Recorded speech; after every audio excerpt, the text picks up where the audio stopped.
You ask Tiger to solve. This deals with linear equations with one unknown. The final result is c equals -17. Let's solve it step by step.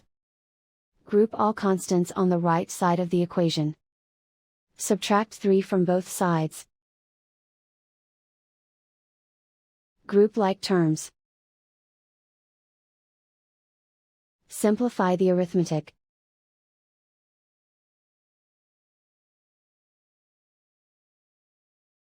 Isolate the c. Divide both sides by -2. Cancel out the negatives. Simplify the fraction.